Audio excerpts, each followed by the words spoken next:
Hello, everyone, and welcome to episode 107 pre-show. I think I need to fix a couple of things on the YouTube, but that's where we are right now.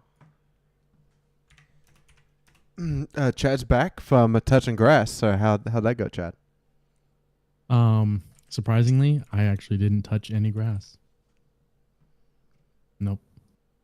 No grass Sand touching. only for the soy boy. Yeah, lots of sand, lots of concrete, Wait. tiles. That's a vagine. So, like, touching grass don't even count as, like, touching those left-handed cigarettes out there? Left-handed. The devil's lettuce. None of that for me. Are you a gummy person? No, none of that for me. Alcohol only for me. I'm strictly a tequila boy. Tequila only. And the vodka. But tequila. That'll loosen me up plenty. But it was fun. It was nice breakaway. I'll talk about it more a little bit later in the likes and dislikes. But I'm trying to think about it. I don't think I actually did touch any grass. It's really disappointing. No. Because I don't know when you're going to get another opportunity. Nope. I cut across some grass today going to my chiropractor. I had to walk through a parking lot and there was a little bit of grass and I walked across it. I didn't touch it though. I just walked on it. So, does that count? Oh. I guess. I mean, according to the emote, you have to sit and enjoy. Oh. I did not do that. That could be tough. I don't know how many bugs y'all have out there, but a good amount. I think the smog. Having a little picnic in the grass ain't bad. Smog gets. No, that's LA. That's LA and same China. thing. That's all of California. In LA, like all of California. LA is all of California. Even though it has more people than your state does, that is not correct.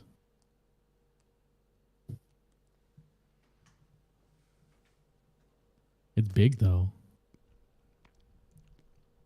I feel like it's bigger than one of this. What's a Rhode Island? How big's Rhode Island? Couple miles. All right, so 1545 square miles.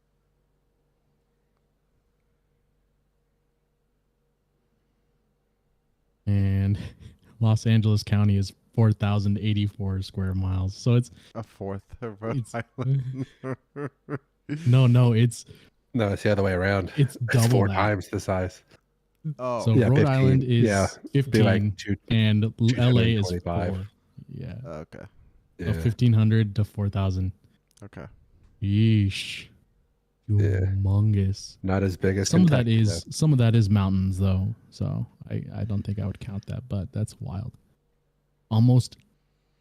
No, wow, that's actually not a lot. That's less people than I thought. Never mind. It's only 10 million ish. That's it? In one county? That's it. Yeah. Well, I did go there in Grand Theft Auto couple different times, actually. Oh, wait. I am right. Current, I think Kentucky population is 4.5 million. So LA is double you guys.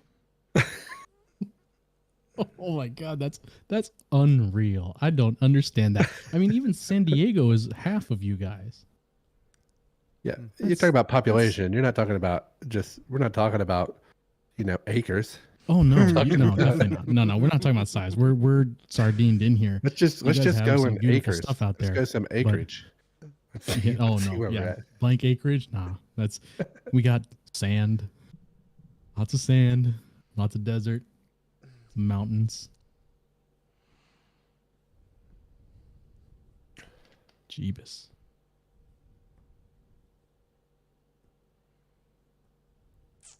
So, Destiny-wise this week, we've been doing some raids. Well, yeah, we did Master Challenge this week, which was not fun. Shooting across on cannons, being shot from the other side. Once we got it figured out, it wasn't horrendous. You gotta get Alex in there to help out Fox with this camera angle. Yeah. Yeah. I think I got it. I think I got it now. Yeah. I got Proud of you. like yeah, I'm waiting on like my monitor arms to come in to this is kind of like probably like a 1 week. Yeah. Probably depends on how slow I am at getting the other stuff set up. I got you. I think I need new monitor arm for 2 for my second and third monitors. Yeah. I want this third one higher up. I've been trying to now that I have 2 monitors, I really want 3. Yeah. 3's nice. I'm kind of 3's so good. Yeah. 3 is nice. I mean, I guess technically mine's 4-ish. First of all, Chad, like you were just your setup is just ridiculous. Yeah, I did. You need to tweet that out, dog. What the people see. Give the people what they want. It's fun, man. Man, when I was doing the Pokemon streaming, I had the Switch connected to the upper monitor, and then I had my main monitor just had like Pokemon resources on it. Oh my! Like it was awesome. I thought you was going to say it just had the world's largest OBS. No, the OBS was on the other monitor on the left. Yeah, but it was magnificent. I enjoyed it very much. So I will say, I really enjoy the curved screen for gaming, like Destiny Time. Okay. But I also really enjoy the flat screen as the second monitor. I don't think I would want a curved monitor as my second monitor. Okay. But the issue is one curved, one flat. With the next one, do I go flat or curved? I thought the curve, like you have to be inside of a certain radius of the curve to make it make sense. So what I was thinking was, if I just buy the monitor I just bought, if I get just the exact same one, stack them on top of each other, and then turn the 32 vertical beside it. Oh, okay. I think that's the play. This is like a future Ryan problem, you know. Yeah.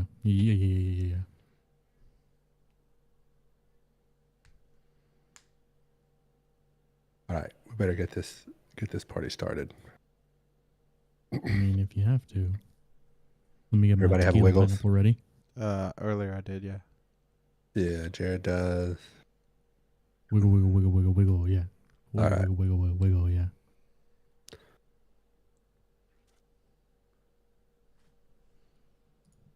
Once again, they have changed Zencaster.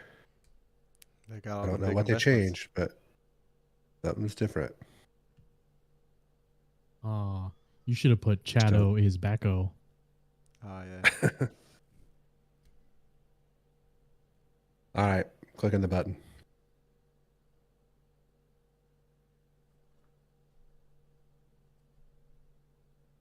We are live for episode 107 of the Conqueror's Corner podcast. Today is April 6th. I am the Destiny bad boy, NotRyanFox, and I am here with all two other members of my fire team that all of you CCBs know by now. Jared? Hey, everyone. We're about to go into probably the next best few weeks of in-game PvE kind of grind in the season. So Grandmasters are coming next week, and then raid challenges are still going right now. And the chronicler himself, Chadocero. I am back. We will talk about where I went a little bit later on, but I'm glad that you guys held down the fort. It was definitely a fun podcast for me to listen to. And I hope people still have some guesses as to where I went, and I will enlighten everyone later. And remember, if you're watching on YouTube, don't forget that you can take us on the road via Spotify, iTunes, and other podcast services.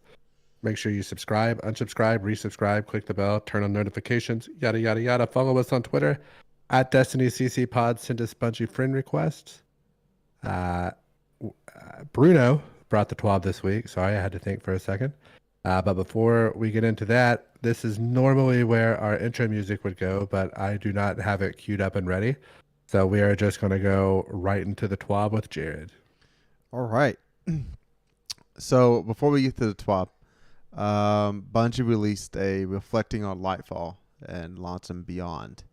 So they this is a quite a big lengthy article. We'll kind of hit some of the highlights here. And first up, like ranking up your Guardian rank is kind of like the first thing they're going to talk about here. And Guardian ranks should be a guide to let you know that what you should be doing to improve your Guardian, especially if you're new to the game. They should create a social signal to others so that you can quickly glean some information about the Guardian skill within Destiny 2. This social signal should also carry meaning season over season. And then condemnations are meant to create cycles of gratitude so that players are thankful for one another. They should reinforce that the most celebrated Guardians are those who have earned the respect of their peers by helping them out. Is that the way you see Guardian ranks and condemnations right now in Destiny 2? Well, I think not really. I definitely see where they were trying to go with ranks and the commendations. They have a line to get there, I think. I just don't know how to go about it. But I mean, at least they did something. But the ranks need to be fleshed out better, and same thing with the commendations too, which we've talked about plenty about our thoughts on it and what we think they could do to make it a little bit better. But I mean, we've only had it for just over a month. Mm-hmm. As of right now, it's not good. It was cool for a couple of days, but it's not good. So how's Forever 6 doing? Yeah, so still the Forever 6. I got to be very careful. I'm very afraid about getting near that tree to run to Zavala. I'm afraid I'll accidentally just click the button, not paying attention, and rank myself up. I will say, I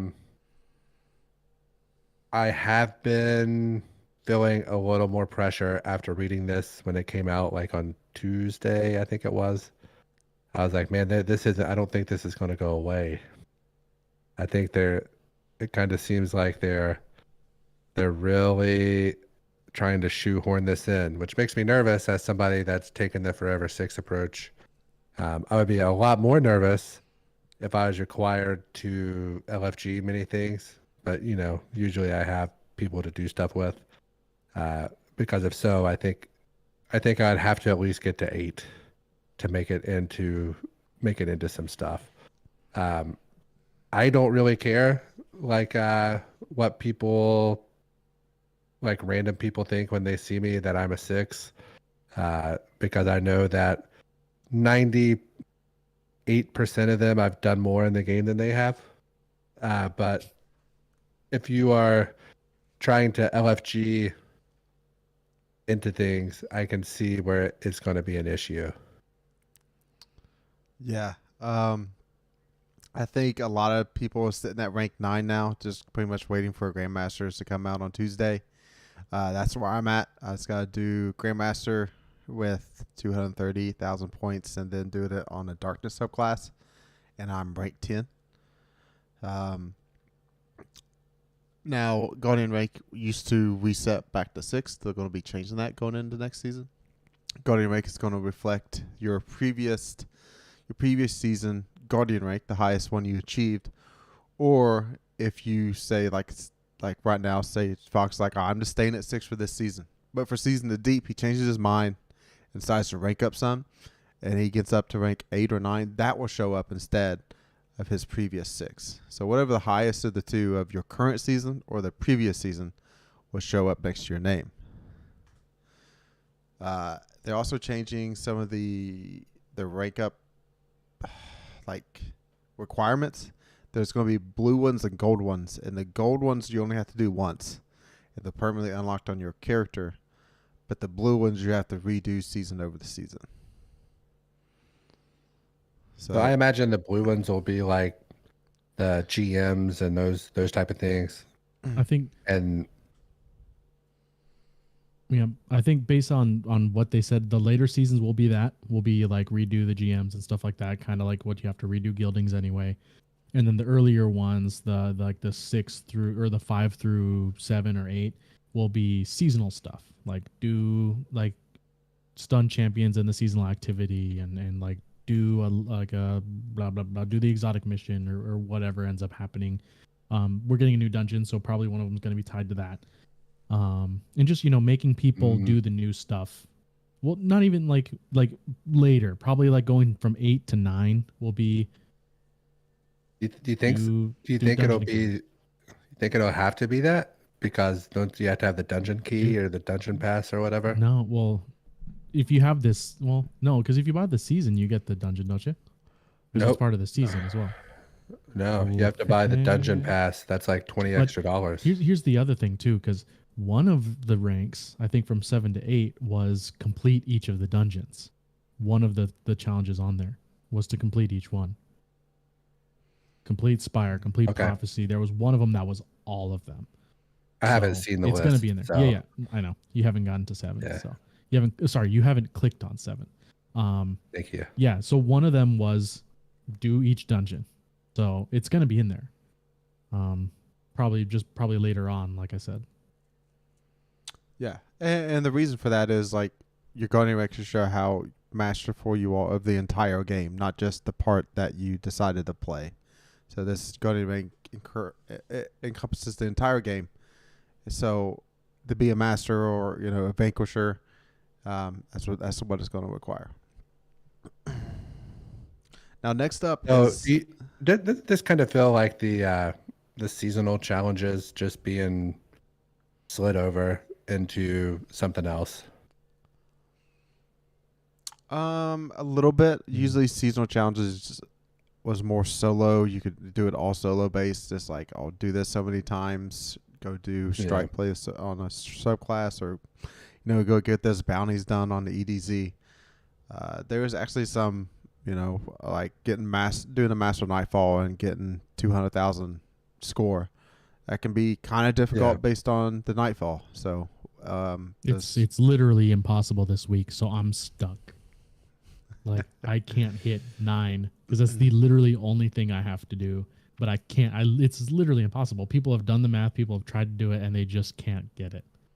So that's great. I guess whenever Chad was talking about like the stunning champions and all that, I was like, man, that just sounds like those seasonal challenges that I only do now for like 3 or 4 weeks and stop. No, yeah, for rank 6 to 7, one of them was like stun 10 of each of the champs.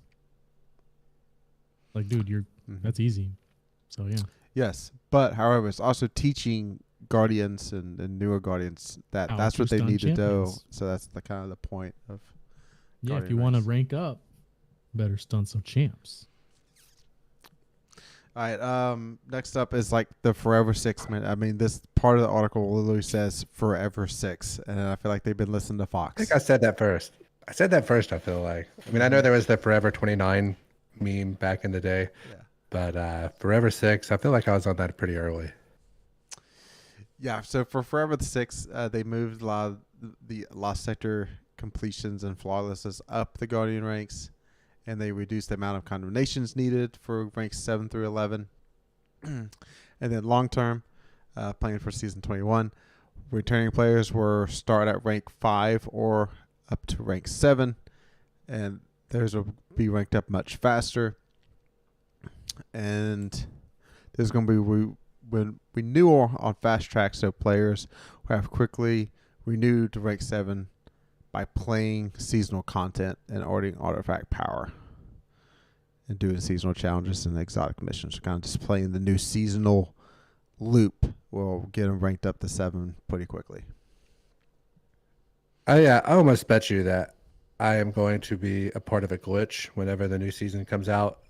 where people have unlocked the next rank but haven't claimed the next rank. Mm-hmm. It'll show 7. I would say, yeah, I'd say I might be locked out maybe for a week or two. So we'll see how that goes. So there's some changes coming to combinations. They are updating the eligibility for combinations based on the activity, participation, or lack thereof. And then they're also adding a new combination called Best Dressed. And I seen this, I'm gonna get that every time. and it just made me mad. I hope I My never get Titan's it, schmexy. but I know that you guys will give it to me out of spite. No, So if you ask me, because I'm not like you, if you ask me, hey, respectfully, please don't give me that, I won't. Yeah. So literally just okay. I was almost viewing combinations as like, the end of Overwatch games whenever you can reward people for how well they performed in the game. And that's what combinations was supposed to be. And now it's just going to be Destiny. Cool. Wow. Good job. That's just one of them, man. The fact that one it's choice. the fact that it's there at all.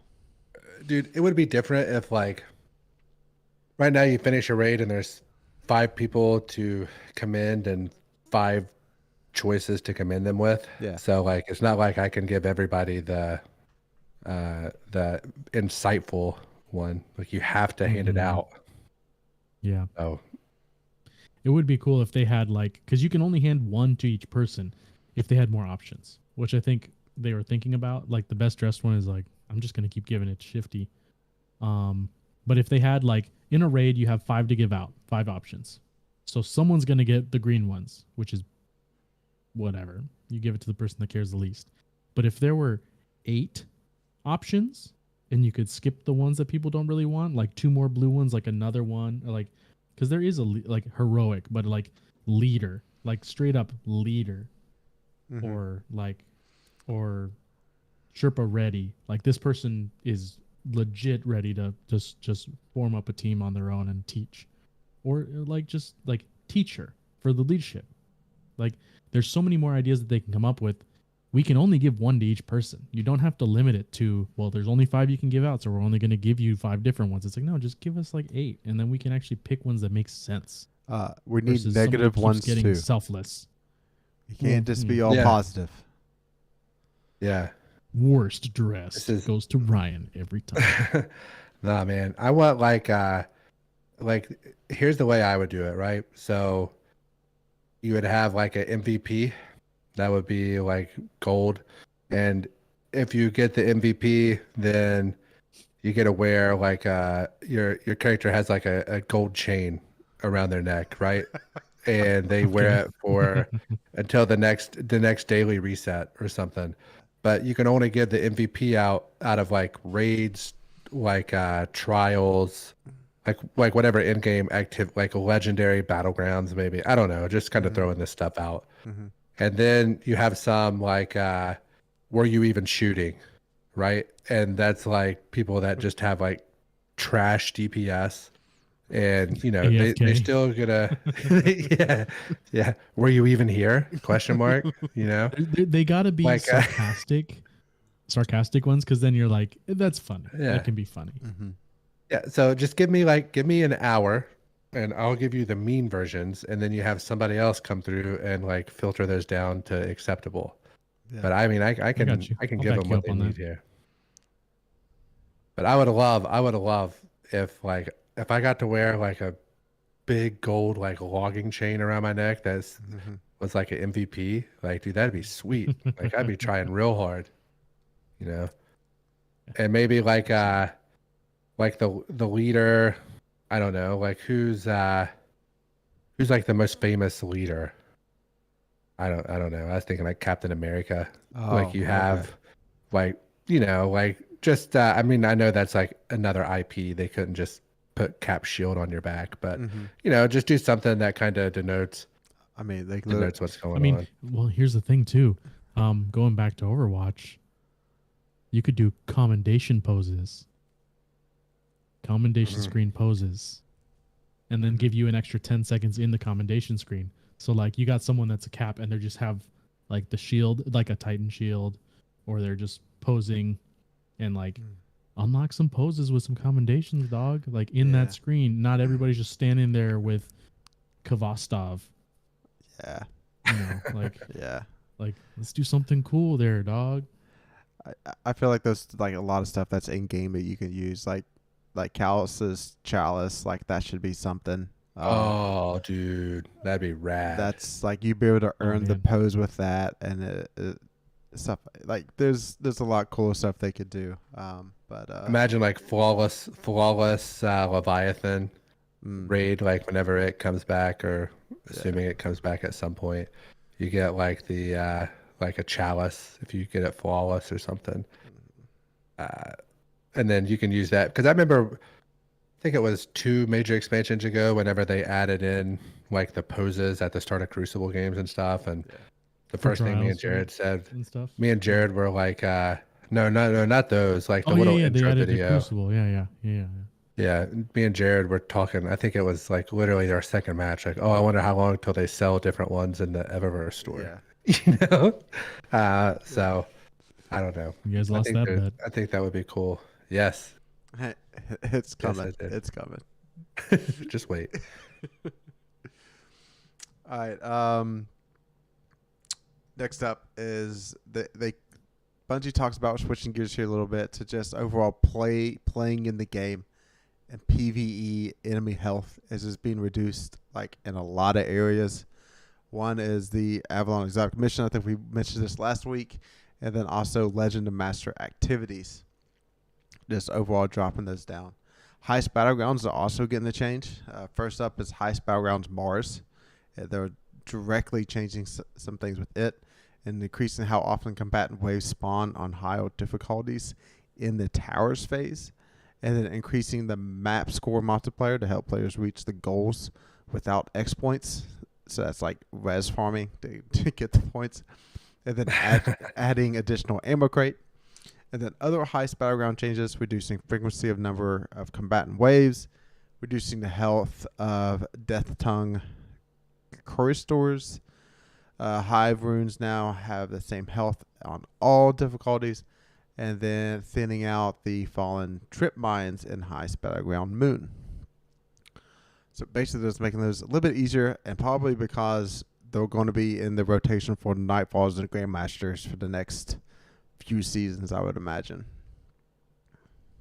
Oh, we got a year of these. Don't worry about that. Yeah. Neonuma, they're still doing the kind of the same thing with reducing. They're increasing the Vex Strike Force event. I have yet to see that event happen or participate in it. Have either of you two done it? We got Chad, so close. Week Oh, 1. is that the one that we did like day 2? And Yeah, is that what that is? so 'Cause I haven't close. seen it since, dude. I It's haven't seen it I since. know. I haven't either. It's so 3 gates open up in the sky in the Vex incursion area or whatever they call it.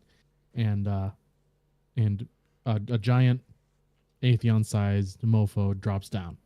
Once you kill him, you go to another gate, and then there's 2 of them. And then once you go to another one, 3 of them drop. And you got to kill them all. And once you kill them all, you get zooped into a Vex thing, do something, and then you get an exotic chest. Ryan and I think day 2 or 3 or something really soon, we were on like the last sliver of health on the 6th giant Minotaur, and nobody was there to help. And it was frustrating. And I have not seen. I've legitimately not seen it since.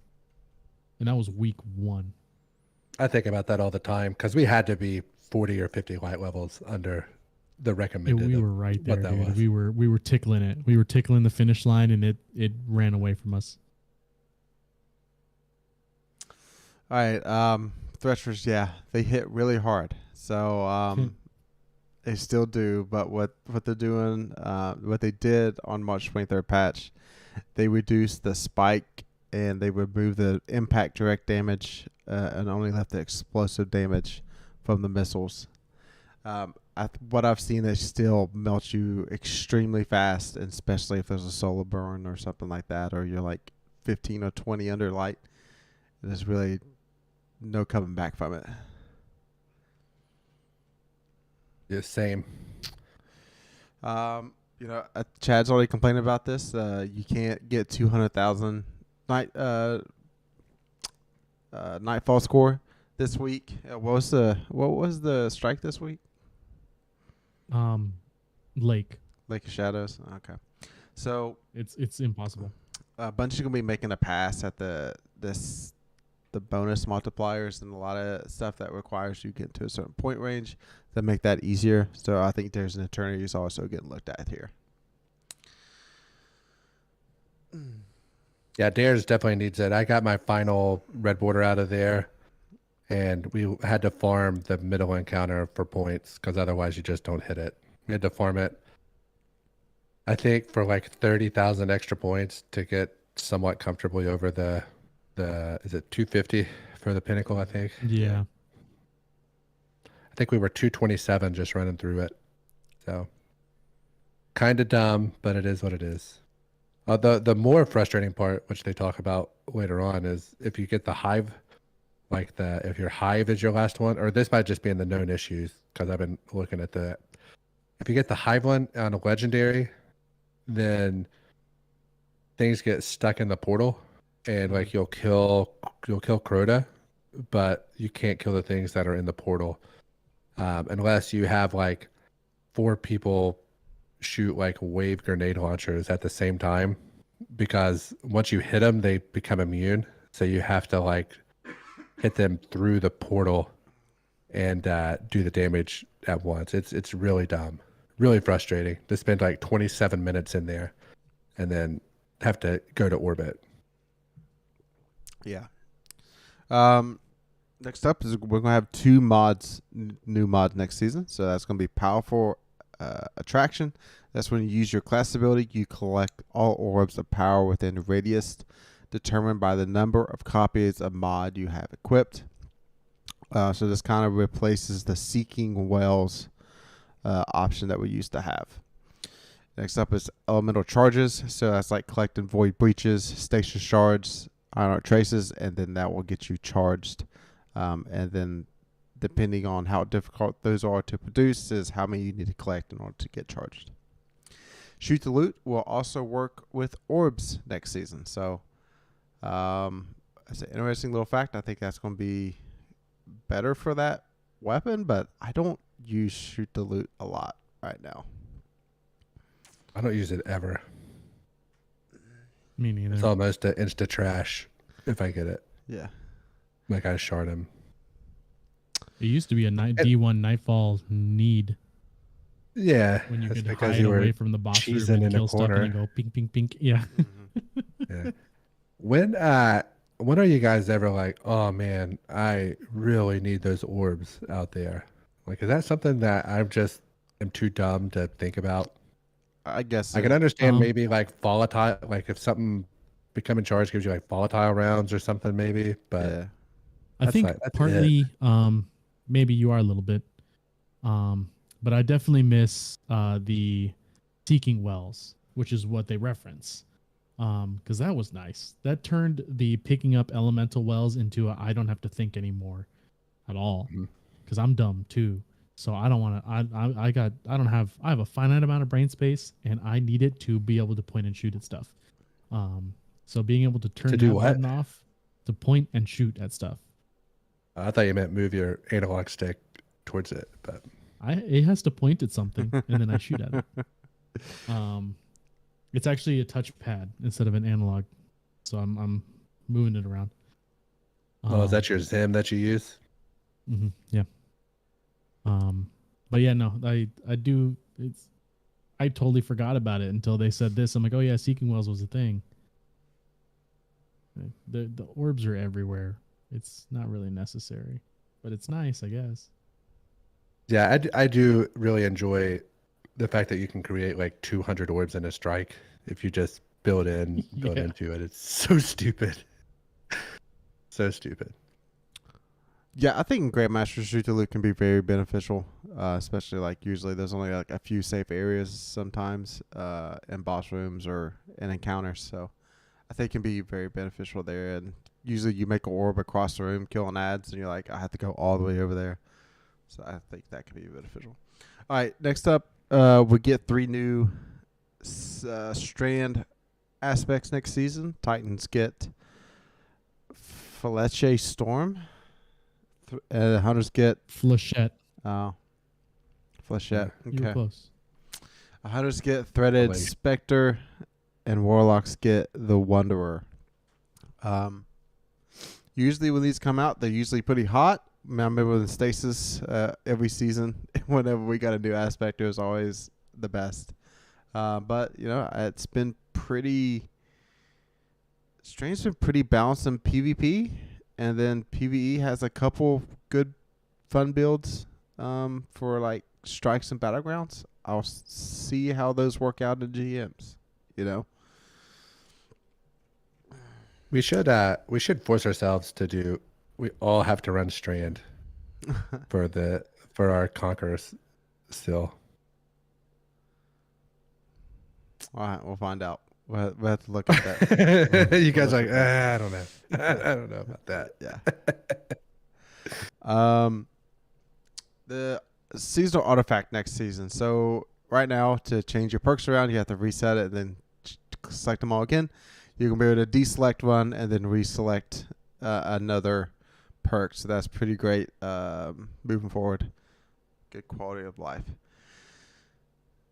Next season, we're not getting a new power increase. So that means Trials is going to be available week 1 and Grandmasters will be available week 4.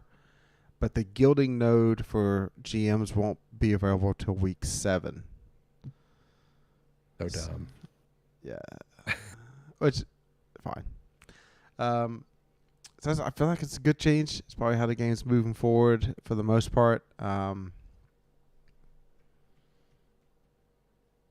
Besides not being able to guild Conqueror title on week 4, is there any negatives? There's no negatives to this, right? It's just better overall.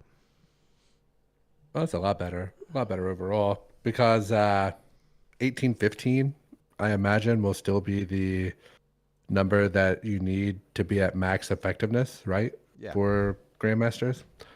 So that means you only have to get to +5 on your artifact or whatever, assuming you're at Pinnacle Cap, which if I think we all are, or are a piece or two away on every character at the very most. So that'll be nice. Just casually, it kind of takes away that pressure to stack your bounties and do all the seasonal challenges the first 2 or 3 weeks and all that. So makes it to where you can actually just play what you want to play instead of going to a certain patrol destination and doing bounties and public events. So I'm down for that. All right, next up, we're getting some exotic focusing next season. Brace yourselves. It's going to be kind of costly here. So advanced decryption is going to be one option. The way we're going to be able to decrypt exotics will now not auto decrypt, like if you're doing like Lost Sectors or Nightfalls. They're just going to be engrams in your inventory. And so advanced decryption is going to focus an exotic engram to a specific entitled release. So like Shadowkeep, Beyond Light, Witch Queen. And then just like now, exotics that come out alongside seasonal releases are always included in their previous yearly entitlement. So like the newest exotics now will be in Beyond Light decryption. And then you have precision decryption that's directly focused on exotic armor you want. Therefore, it will have a higher cost. So that's 1 exotic engram, 3 ascendant shards, 60,000 glimmer, and 1 exotic cipher. And they are going to be raising the exotic cipher stack limit from 1 to 5 next season. I wish they would have raised it from 1 to 5 this season so you could be prepared next season, but God forbid they do that. Everything else I'm cool with. 3 ash shards is fine. I don't have any trouble. I've got 40 of those just ready to roll. Glimmer. Why Glimmer is even in the game, I still don't understand. It's just another artificial thing to make you have to run to the tower for. So, exotic cipher. So you get one out of the season pass, and then one from Zur. But don't you have to do like a mission or a quest or something to get the ones from Zur? No, it's like 21 playlist activities is basically what you can do. 21 playlist activities. Now, however, oh my god, next season, we're getting the exotic mission playlist, and that is actually the best place to get that done for Zur. So I don't know what it's going to take for that, but it's going to be more efficient than the playlist way. 21 playlist activities. Yeah. Oh my god. When you don't have to even grind for pinnacles next season, can you imagine just being like, all right, I'm going to go bang 21 strikes out? Like, could you imagine the psycho sitting behind the computer screen that does that? I think the Team Scorched weeks, it's going to be, I might farm up a couple of them on Team Scorched week. Because, I mean, those are like 5-minute games, right? 5, maybe 6 minutes. Easy. And you can level up weapons too for free, essentially. Oh. Yeah, it's tough. That is gross. Yeah. That is gross. Let me buy it with silver. Iron Banner weeks. Are you going to play some trials that weekend? Yeah. You know, if you Yeah, you might. I think I played 26 games of trials to get to rank 10 in trials. Yeah. You're right. So that would get me one and a quarter exotic cipher. Yeah. So that's wild. So I don't know about you. I never spent my exotic ciphers that you got from the Forsaken pack. Like those are still sitting in. I wonder if those will work. I think I used mine. I think there's Forsaken ciphers, but they should just be exotic ciphers. Yeah, I think I used mine for a bot forgotten, and yeah, I think I don't know. You definitely earned it. Yeah, sure did. That hardened cash. The other thing, they better make it. Why did they ever go away from whenever you right click on an engram, it tells you what you can get out of it? Like, why did that ever stop? It's consistently inconsistent because there's still some of them you can, and some of them you can't. It don't make sense. I don't know. Yeah. So hopefully, surely they'll have it to where like, oh, I don't know what the Shadowkeep exotics are. Let me right click it to see like what's possible to drop. Surely they'll have that, right? Yeah. So on the screenshot they showed, it does show on the controller hitting Y and then hitting where you get the preview of what's in the engram. So it looks like to be like it's in there. Okay. So that's the first exotic armor you're gonna focus towards? I don't know. Probably whatever one they buff next season. That's because supposed to be really good. Whichever one's hot. Yeah. So I have like a pretty good Starfire, a pretty good Phoenix, pretty good Lunafaction. Like I kind of there's not really any Warlock ones that I need that I have like bad rolls on. Now my Curus of the Falling Star is pretty trash. It's like a 52 or 53 or something. So I need some PvP Knees of Justice. Yeah. Oh yeah. Those are a big fan for Iron Banner for me. Is Bubble Titan with those, because you can one shot Titans inside of bubbles with them. Yeah. Can you really fly in and kill? It's an immediate death to anything you hit as a guardian. Yep. Yeah, because you just run at the bubble and they're just sitting there waiting for you, and you just trigger. You just jump and trigger the shoulder charge outside the bubble. Yeah, and just don't. What's the actual name of that exotic in case people are curious? Peregrine Grieve. Okay, the knees. I knew what you meant by Knees of Justice from the old Shadowkeep days, I think. But all right, so that does it for this article from Bungie, known as "Reflecting on Lightfall," and we are about 35 minutes into it. So, but luckily the TWAB we're going to be able to fly through because the majority of the TWAB is literally going over what we just covered. Again, I will reiterate, Grandmasters are next week. So for us as a fire team, we'll probably be doing a couple Grandmasters next week and then doing some raids and Master Raid Challenge. Like that's our entire week next week for the most part, unless something else comes out. So No Gambit. you talking to me? They keep making double Gambit Iron Banner weeks. Yeah, And it's making me upset. yeah. This season, they Once just I get the Iron Banner gilding this week, I'm gonna finish Gambit this week, hopefully. Yep. Sheesh, that's a lot of Gambit. I already got the gilding, so They're taking that away, sir. All right. TWAB. So they're telling us about some of the weapons that's leaving. So it's your last chance this season to get the following weapons. Mindbenders. The final week in rotation starts 4/18. Malicious Birthright. Final week in rotation starts May 2nd. So if you want those two weapons out of Nightfalls, they're going away. Which I guess the regular versions are moving over to legacy focusing. Yeah. yeah. So I guess it's not super important maybe to get some of that done. You want that adept? You want that adept version though? Yeah. You want to at least unlock the adept.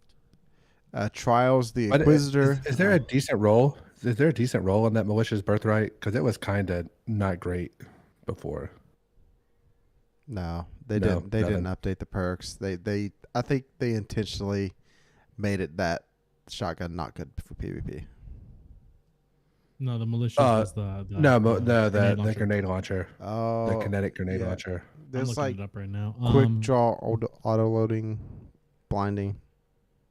Yeah, auto loading. Yeah. You can do your favorite, the blind. Oh, sorry, disorienting danger zone Yeah. and ambitious.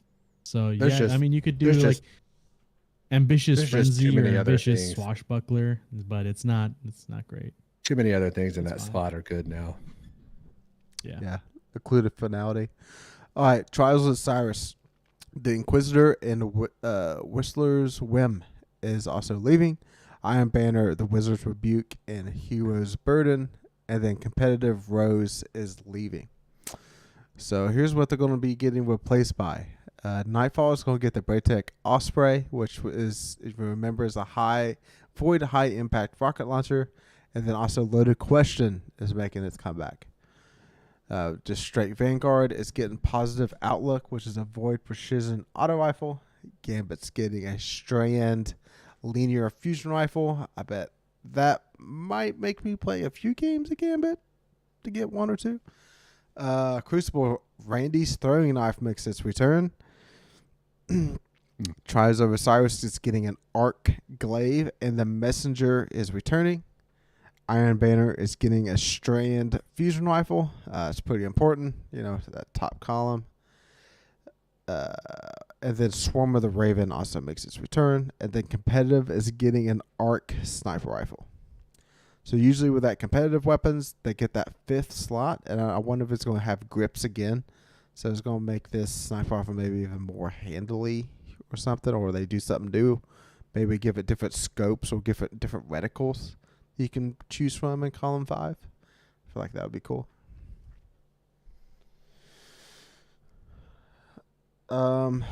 Yeah. So It would be cool if they had different crosshairs, because right now it's tied to ornaments, right?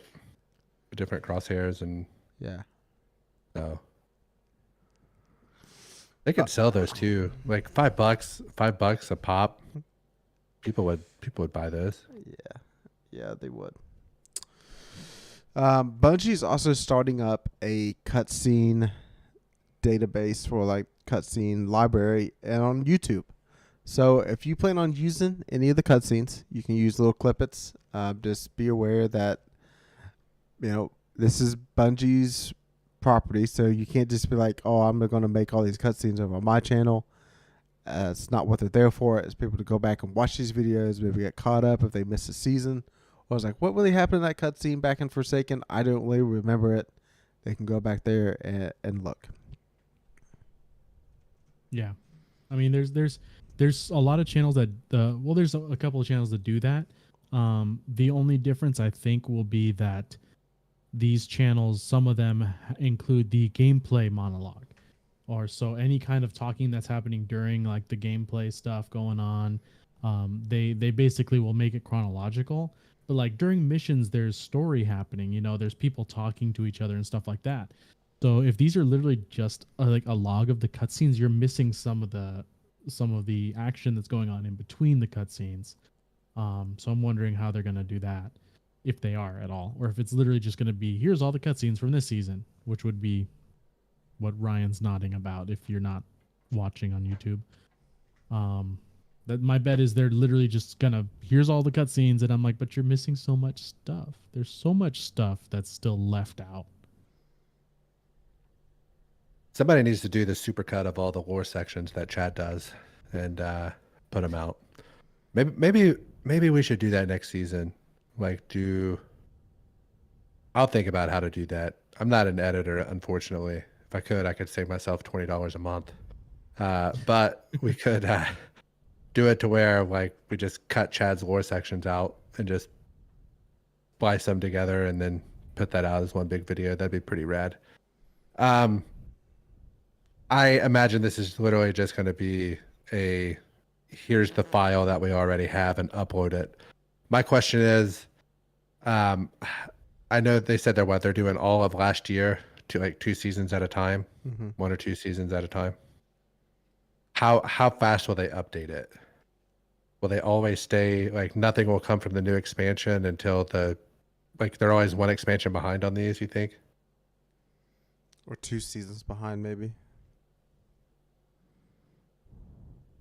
Yeah. What's that? Also, what's the? This was actually a question. This was question 2 in the mailbag. What's going to be the first cutscene that you go back to watch, or will you watch any at all? I have no really plans to go back and watch any cutscene that I'm missing. I've been enjoying watching a couple streamers that are new to Destiny, putting up YouTube videos of them watching the stuff that they missed. It's been entertaining for me. So I legitimately have been doing that over the last month. So I don't need to watch the archived stuff because I've already been doing that. Which is why I know what I was talking about earlier. Because like I said, all these videos are cutscene, gameplay, but only the snippets of gameplay that have new voice lines and stuff, and then cutscene, and then everything, the entire storyline. So, I mean, Season of the Worthy or Season of the Seraph last season is going to be really weird without all the snippets of dialogue happening in between the cutscenes. It's going to be odd. I'll tell you one thing that I might go back and watch and listen to is the Season of the Drifter dialogue with talking to the 9 and the Drifter and all that stuff. I think I'll send you a video. Yeah, I think I might go back and watch that. Sorry, I only want the official video, Chado. The one that I would want to watch was the one where you see the dark version of your character. I'd kind of just want to watch that again and see what it's like. Yeah. That kind of reminds me of Pokemon when you fight the original trainer. Talking about or whatever. Silver, where you fight Red on top of Silver. Yeah. So that's kind of what that reminds me of. For whatever reason, it just puts me back in that thought. So that is that's probably the only one that I would go watch, unless there's one that ends up becoming a meme or something. You have to go back. I'm sure there will be. So, oh well. Maybe when the speaker died. I wish that whenever they killed the speaker off screen, blood would have splattered on the face. That would have been pretty cool. But what do you do? That takes us. We finished the TWAB. I believe we're at likes and dislikes. My like was doing the Master Challenge, getting the boys -1 back together. Had a lot of. It was challenging enough. It wasn't quite frustrating, but was really close to frustrating. There were I think 2 separate times we made it to literally the last orb on the top floor and failed it. So basically, you have the people that are crossing back and forth can't shoot their own nuts to go back and forth. Somebody else has to shoot the transport nut. So that was somebody from the opposite side. So there was a lot of communication, and just myself. We kind of changed up how we typically run that to a more efficient way. It'll be better, way better in the future. But it was so we were kind of learning like 3 different things at once, and then there's several champions and things in there, and learning when the ads spawn and making sure your runners are pretty well running at the same pace is pretty important. So fun time. I really enjoyed that. My like is Leviathan's Breath. Man, does it do wonders to champions. That it has like self volatile rounds in it too at the same time. Mhm. And then if you have volatile rounds like going, I think if it's void damage in any Grandmaster and has Unstoppable, I think that is going to be the choice for me. It's damn good. Give it a try if you haven't pulled it out in a while, especially if Void Burn is on. You're going to be pleased. Is that one Yeah, of those guns that's only good if you have the caddy? Sorry, Chad. Yeah, Bow. yeah. It gives Archer's tempo, and the reserves go up to 15 shots. Need to finish that one then, I guess. It's always the heavies. The heavies are heavily lean on their catalyst, which is Yeah. whatever. Now my was being away from everything here for a week. Being able to just do something different. I got to hang out in my hometown, do a wedding there, and was just there for 8 days, hanging out and enjoying being back on the beach, looking at the water, hanging out, having some really awesome food, and just not having to think about anything besides what was going on. It was a very nice break, but that also leads into my dislike, which was being away from everything for a week. I saw my list of seasonal challenges when I came back on this Monday, and I just about hyperventilated looking at all the challenges that I hadn't done, all the things that I had a checklist of things to do. Oh man, I legit had to like give myself an hour of time to not do it because I didn't know where to start. So it was not good. It was not a good Monday. I had to leave and do something else because it was, well, I'm already far behind. I don't care anymore. And it was a snowball Like me. of awfulness. Hey, I have a question. Did you have Destiny withdrawals? Like, were you No, Jones not at into all. play? Mm-mm. Yeah, I'm glad. No, I'm I mean, glad I brought 'cause my Switch with wasn't- me. So Yeah. I got to play a little bit with my dad and play a little bit with my friend. We could play some Mario Kart and just, be away from stuff. But mostly spent time hanging out and adventuring. So that was a lot of fun. I feel like that's just something we'll have to get into sometime. Is like doing Mario Kart like online together. Oh, I'm ready. I will have to play under Ryan's my in one? wife's account. Yeah, Yeah, same that's for right. me. She has all the Bowser, cards baby. unlocked. My wife has the cart, the account. Yeah. All right. My dislike. I dislike the challenge this week from Master of Rita Nightmares. That having to shoot somebody across is so dumb. And then the crystals that you have to see blend into everything else that's in the background. So if you're at the wrong angle and like there's like kind of light and kind of not, like you can't see the crystal. So I'm just like That spraying, happened. trying to get it. That is an unfun challenge. I hope to never do that challenge again. Like it's up there with first encounter of Deepstone Crypt for that challenge. Like that was Red Rover, where you have to do it slow as possible to complete the challenge. Where you have Dog. The third encounter at Deepstone was the worst. Where you got to carry the different, like the shield, the nut, and the. You can't Oh, touch that's- any of them Vow. twice. that's Or Vow. Yeah. And guess Yeah, what? sorry, Vow. I haven't done that yet.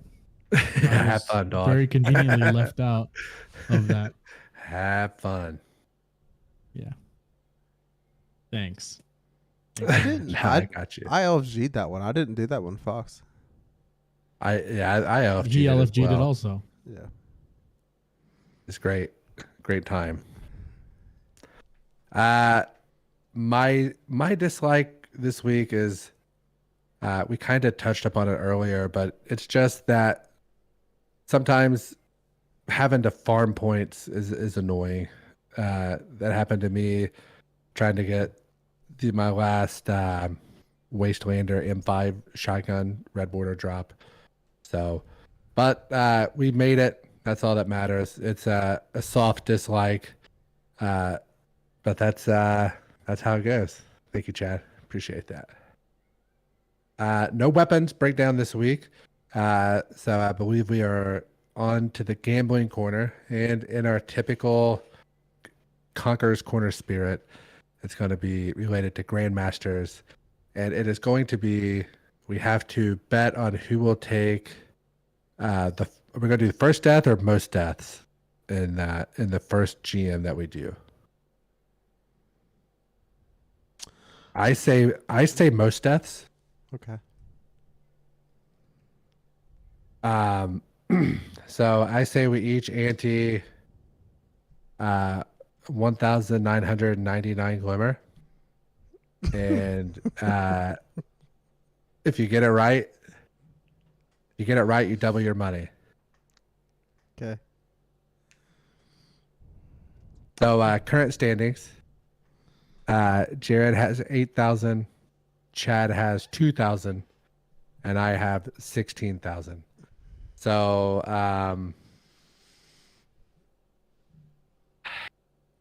I feel like the smart money's on Jared, but I'm going to say Chad has the most deaths in our first Grandmaster.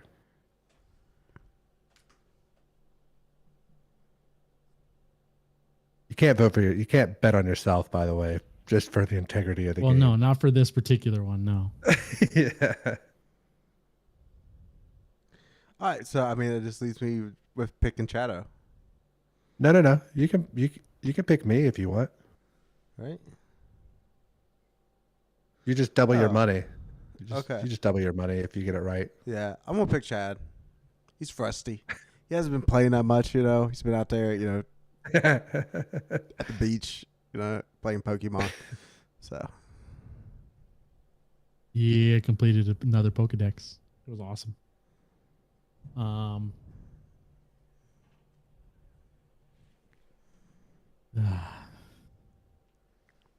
Those aren't good choices for me either way. I mean, theoretically, if you chose Jared, I could just get myself killed a lot, and then you'd have to delete a weapon next week when you run out of money. I mean, So I I'd don't be have real any careful. weapons, so I wouldn't delete anything. Better choose wise.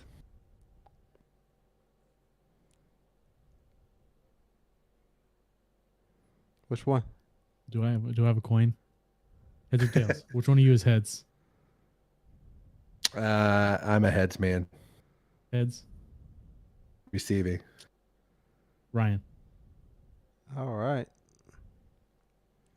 Jared didn't get a single vote. I'm gonna tell you, he's gonna die the most. Yeah, Jared just does. Bro. I think I died the All right, most so- of all of us every time. So we will be streaming this. I'm not going to promise you that it's going to be Tuesday night, because if we can get a raid team together Tuesday night, I think that should take priority over this personally. So we will, but yeah, we'll be live. It'll be on replay whenever you want to watch it here on the YouTube channel. All right, so that takes us into lore. I hope Chad has baked up a good one after having last week off. Well, I mean, I already said my plan initially. We're going to move from the Titan armor set for Root of Nightmares into the Warlock armor set. Now, like I said before, and I'm gonna give you guys another little warm up since we missed last week. Each armor set has a different set of lore following a different acolyte of Nezarec. Now, the acolytes, some of their names are names that are used in the weapons. This one is Acacia. So this is the acolyte that we're following here. And so let's start off with the Warlock helmet. The jungle density was oppressive and threatened to keep inexperienced explorers from traversing it. Though I had never navigated such a biome, I did not let it deter me. The humidity, the bugs, the overgrowth, I endured them all. I knew she was here. Her trail was almost impossible to find, let alone follow. But she was close. I knew a few days passed before I stumbled on a cave hidden by wild and unwieldy bushes. Even in the cover of night, I could see her there collecting berries. I snapped a twig under my foot. She spun, palm alight in a purple aura, her singular eye trained on me. I raised my hands immediately.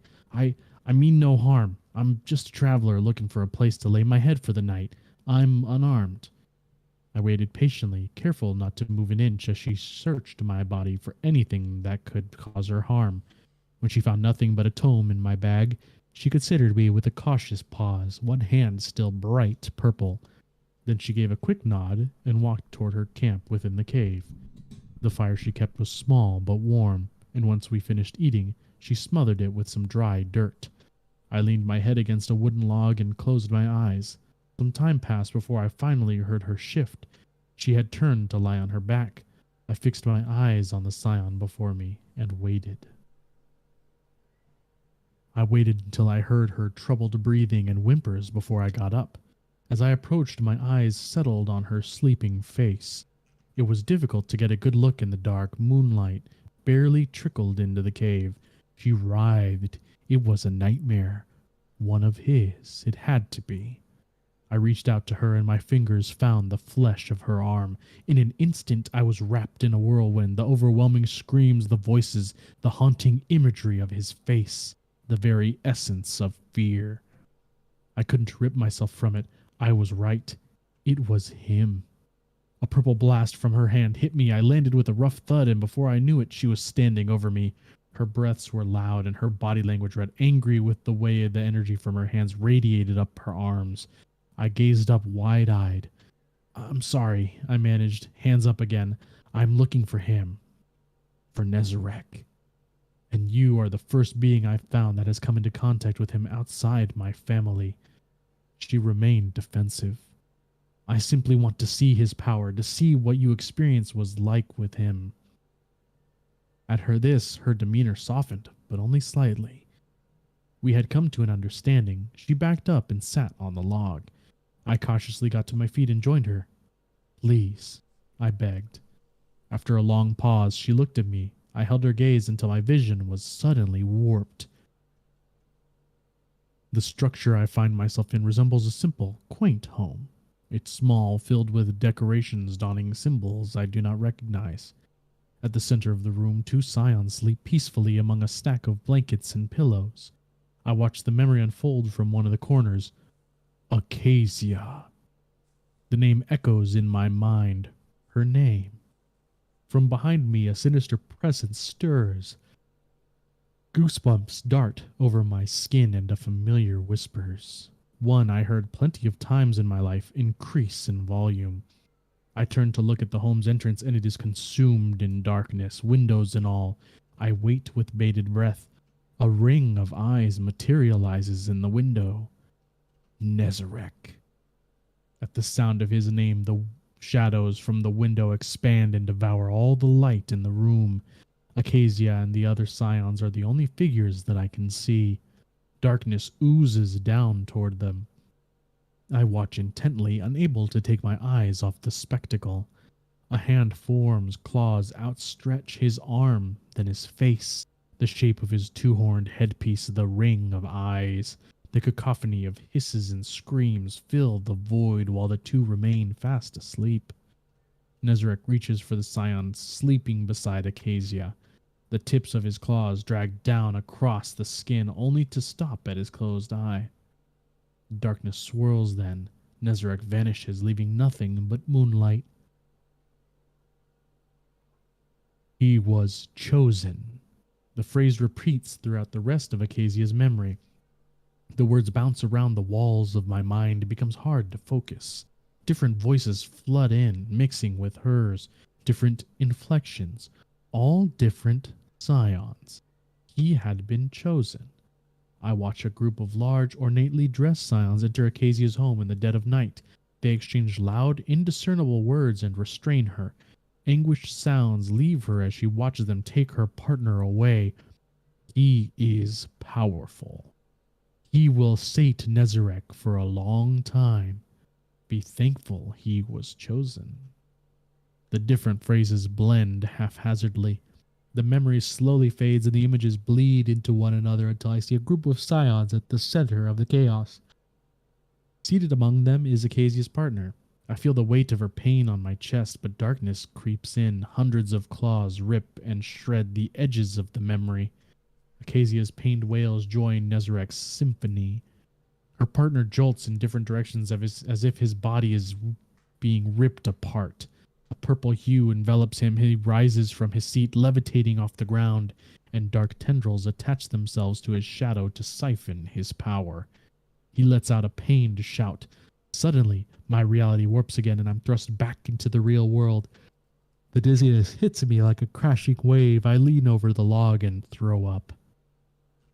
The hatred Acacia felt for her people and Nezarek permeated every inch of the cave. I didn't know what to say. She knew what it meant to be touched by Nezarek. Though I would have preferred her partner, Acacia would have to suffice. I understand your pain, I said, and reached out to her, touched her shoulder. She flinched and her eyes snapped to my face. I know you feel hatred toward him, but that's good. Acacia got to her feet. The purple glow covered her hands once more. He rewards those that survive his torment. You know his power. His nightmare needs to live on. I said gently and stood to gaze up at her. Acacia looked agitated, impatient. I reached for my bag, and she extended her hand defensively. We held each other's gaze for a moment. I slowly pulled a tome from my bag and placed it gently on the log. I flipped the pages until I found an image of a familiar two-horned being. My family has worshipped him for a long time, I told her. Acacia looked down at the pages. Keep that hatred alive. That's what he wants. I sensed her apprehension. If you help me bring him back to this plane, show him you're willing to serve him, he might just let your partner go. It was difficult to tell what she was feeling, but after placing her hand on the tome, I affixed to the cover's image.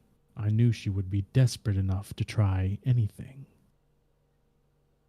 So this acolyte, at least, sounds very much like she doesn't want to be an acolyte, but she's doing it to save her partner, which is a noble sacrifice. But maybe the next one will be a little more crazy than the Titan that we talked about 2 weeks ago, who killed his ghost and clawed out his own eyes because his ghost kept on healing him. That was a fun one. It kind of reminds me of Nicolas Cage's Ghost Rider. You know, he did that to save his dad. Right. Yep. Yep. Spoiler alert. It happens pretty early. All right. It's time for the mailbag. First question here. How much time goes into the podcast each week from each of you? So what is this, Fox? You wanting... you want to know how much time we put in? Well, once we start making money, he's going to divide up you the guys. percentages. Yeah. No. Yeah. If we haven't made money after 100 episodes, it's probably we just get to break an even point. It's a fan project, baby. I'll be happy. Mm-hmm. Yeah. Yep. I figure you guys put in more work than I do, time-wise, prepping and all that.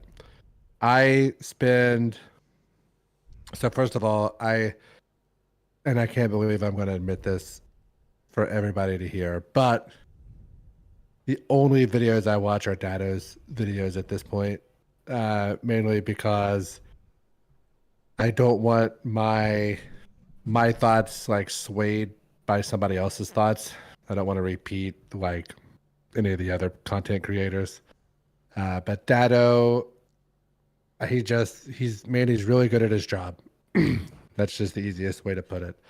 So, and I rarely watch his videos. So everything that I do is based upon. So I read the TWAB. every week, and like the stuff that comes out with it. So probably, let's say 20 minutes there. And then from that, I'm kind of thinking any points I want to make. Got to gather questions for the mailbag. So maybe 10, 15, so 30. And then the show, we'll say it's what, an hour and 20 minutes. And then I spend about 30 or 40 minutes afterwards getting it put together and posted up and everything. I don't know. So a little over 3 hours a week, probably. Yeah, I'm not far off from you there.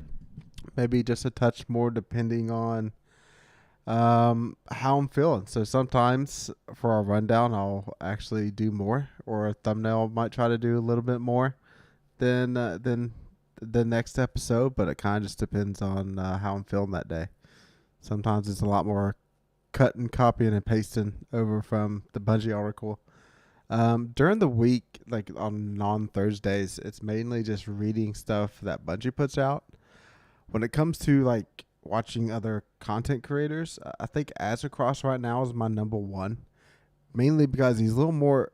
He's just pretty entertaining to me with his own sound effects that he likes to do in the game, and he puts out a lot of DPS test videos. I like his format of how he tests damage. And I try to look at Twitter on a few of my breaks at lunch to see what people are upset about, and then try to decide, are they really upset, or are they just trying to get engagement on Twitter? So that's kind of what I do. I'm right there with Jared. But instead of that time on Twitter and doing all that crowdsourcing that it sounds like is essentially what he's doing, I'm reading, or worst case is beginning of seasons, I'm doing a lot of transcription where I'm either fully retyping out lore pieces, just spending my time typing out. And the problem is I can't do that unless I'm at home because I don't have my Xbox or my PC with the thing there, so I can type out the lore, scroll down in the game, and like keep typing it out.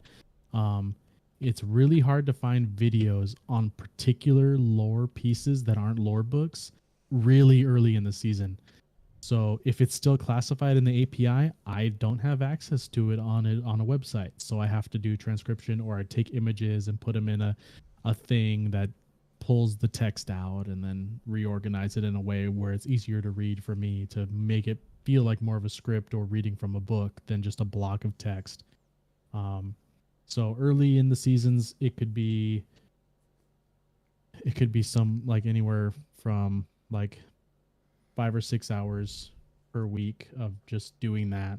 And then it becomes a lot faster near like about a month in, once they've unclassified the API.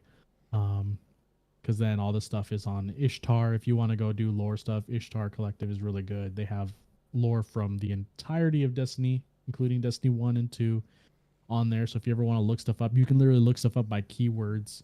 You could type in Oryx and it'll bring up all the things in both games that have that word in it. So if you ever get bored and want to look stuff up, that's a great way to do it. LightGG is a good resource, weirdly, because it has all the new weapons and armor in it. And at the bottom of each page, it shows the lore for that item. So if Ishtar doesn't have it yet, LightGG might, and then I can do it that way. But yeah, typically I'm only maybe an hour longer than what Jared does. Maybe sometimes shorter. If I get a head start and I feel like I could do like the next week worth of lore, then I can kind of do it all at once. But it's typically a good 4 or 5 hours a week. All right. Question 2, we already answered that one about the cutscenes. Question 3, any weapon that you're really chasing this season? I'll answer this one. My goal this season was to get all of the seasonal weapons crafted, all of the Neomuna weapons crafted, and then the Touch of Malice and the exotic shotgun from the new raid. So I've got all the seasonal weapons done. I still need to finish the grenade launcher from Neomuna, and then all those will be completed. I did get Touch of Malice last week while Chad was gone. So, and I also completed all my red borders out of King's Fall raid.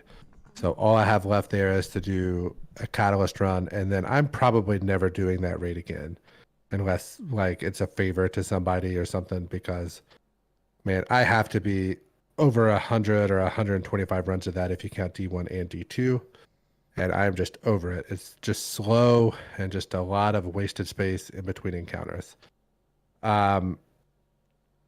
The like, as far as like the most important thing, that raid shotgun seems really nice from everybody that I've talked to that has it.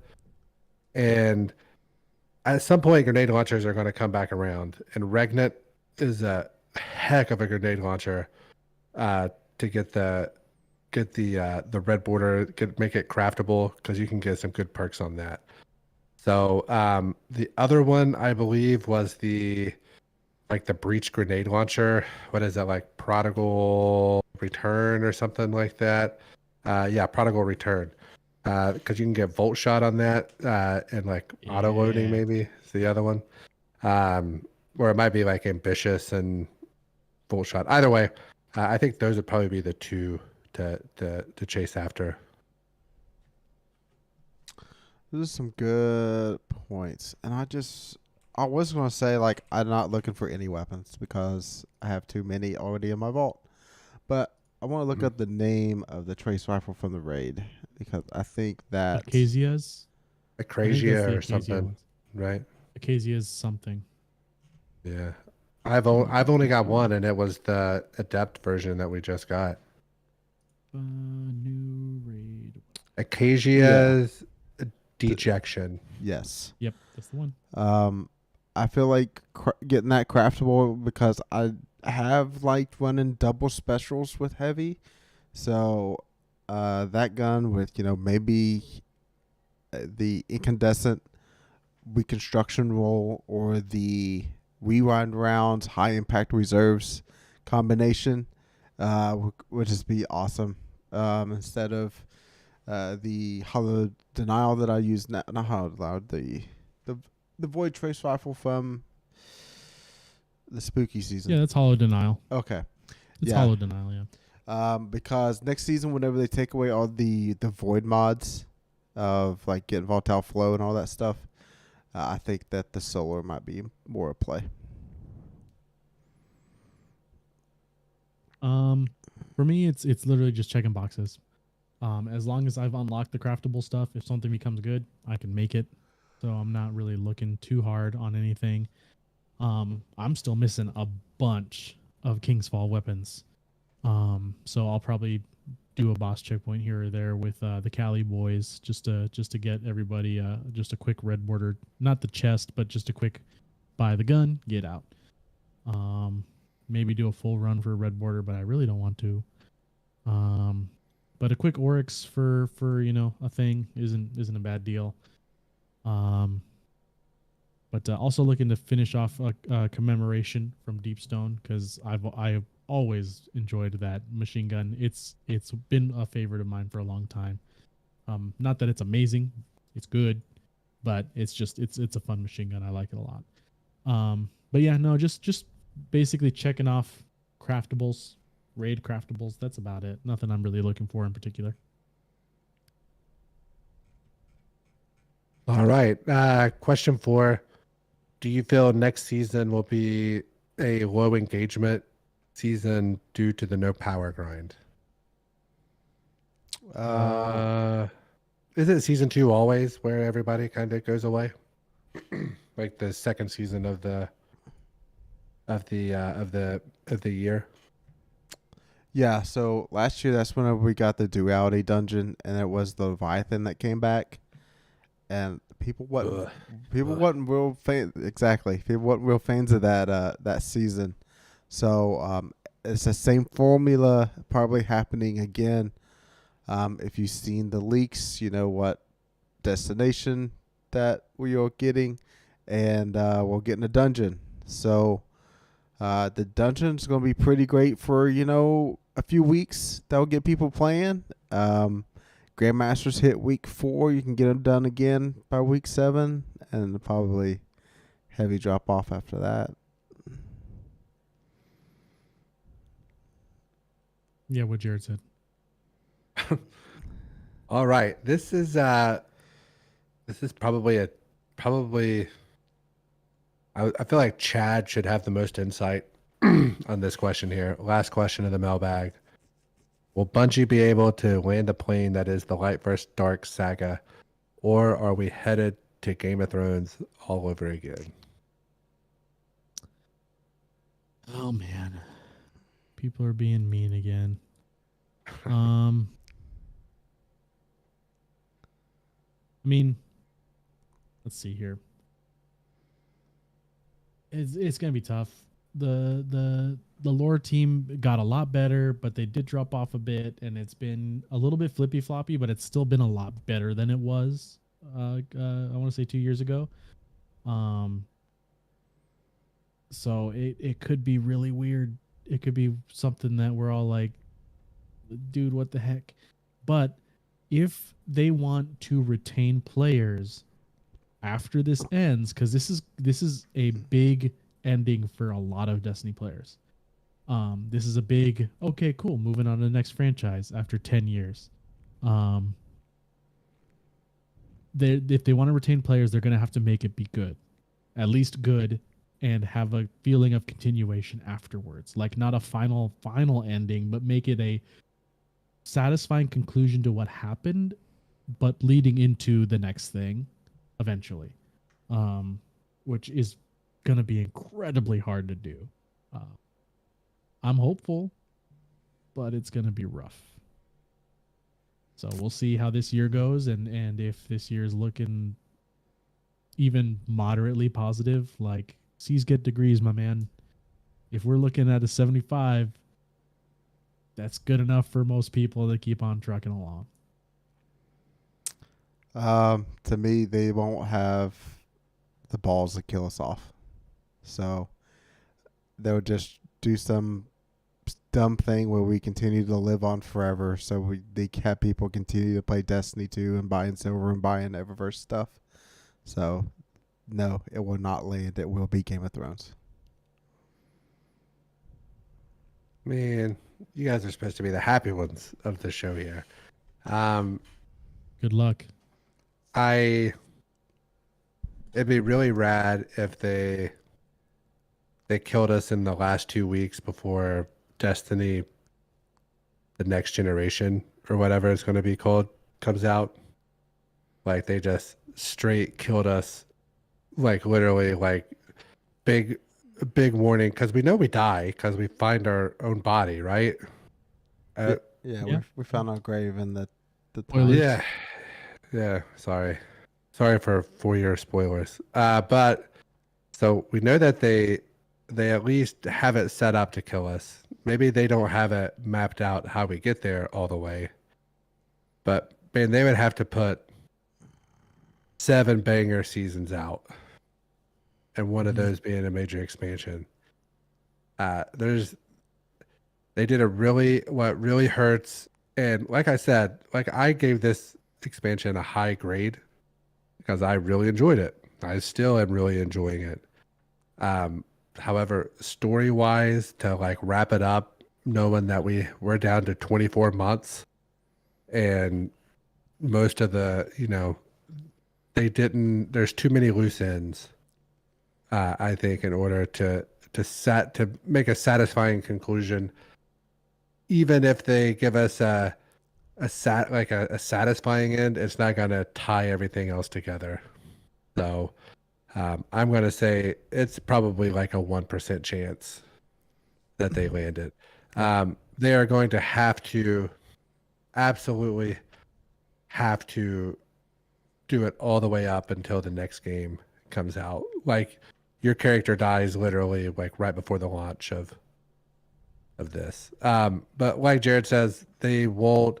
Destiny 3 will probably start with us being rezzed somehow from our grave. You know what I mean? Like it'll be something like that. I'm just glad we didn't get into like weird time travel stuff with the Vex and all that, because I always kind of figured that's how they would justify Keep us it. alive. Yeah, yeah. So, but otherwise, I think that's all we have this week. Do you guys have anything else? What's the happiness is a function of expectations? Yes, that's it. So there we go. That's where we're at. Yeah, I would say if you don't, I mean, let's be honest. We're not playing a 35-hour narrative third-person action adventure game like The Last of Us or God of War. We're playing a 5,000-hour first-person shooter with a light RPG elements. You know what I mean? Like, let's not get it twisted here. Yeah, make sure you follow us on Twitter at DestinyCCPod, YouTube, Spotify, iTunes, all other podcast services, all that stuff. Let these guys sign off. All right. Masters is going on this weekend, but that doesn't mean at night I won't be back on playing. So if you need something done, hit us up. We'll be around. I'll be running around like a headless chicken, getting all of my seasonal challenges for the last 2 weeks, including this week, 3 weeks, handled. I'm scared. Go Cats. Love you guys.